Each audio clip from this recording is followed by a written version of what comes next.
Bien-aimés dans le Seigneur, bonjour. C'est l'heure de notre rhapsodie des réalités. Dimanche 28 juillet 2024.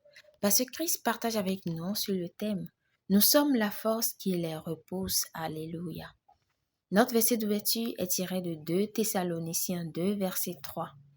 Que personne ne vous séduise d'aucune manière, car il faut que l'apostasie soit arrivée auparavant et que l'on ait vu paraître l'homme du péché, le fils de la perdition. Gloire à Dieu. Dans 2 Thessaloniciens 2, l'apôtre Paul a lancé un avertissement solennel contre la tromperie, soulignant la nécessité du discernement.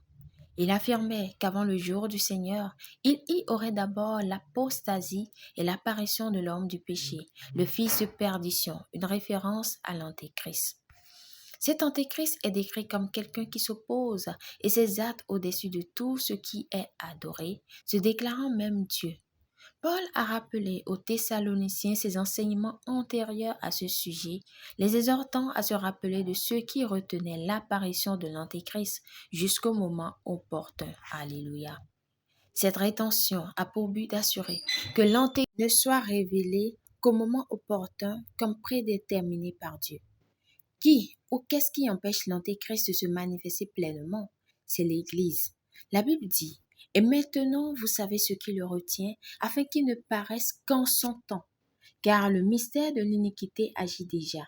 Il faut seulement que celui qui le retient encore ait disparu. Et alors paraîtra l'impie que le Seigneur détruira par le souffle de sa bouche et qu'il anéantira par l'éclat de son avènement. » 2 Thessaloniciens 2, versets 6 à 8.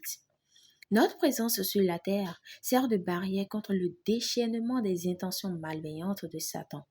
Grâce à notre résistance collective et à notre autorité spirituelle en tant que chrétiens, nous exerçons une influence protectrice sur le monde, contrecarrant les plans de Satan et protégeant l'humanité du chaos et de la dévastation absolue. Alléluia.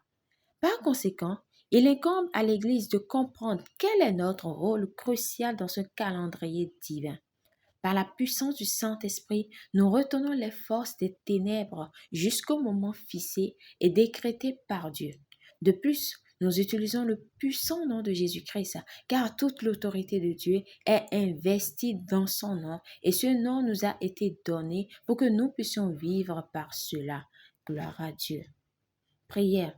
Cher Père, merci pour ta grâce à l'œuvre en moi pour remplir mon rôle dans ton plan divin, visant à retenir la puissance du mal jusqu'au moment fixé.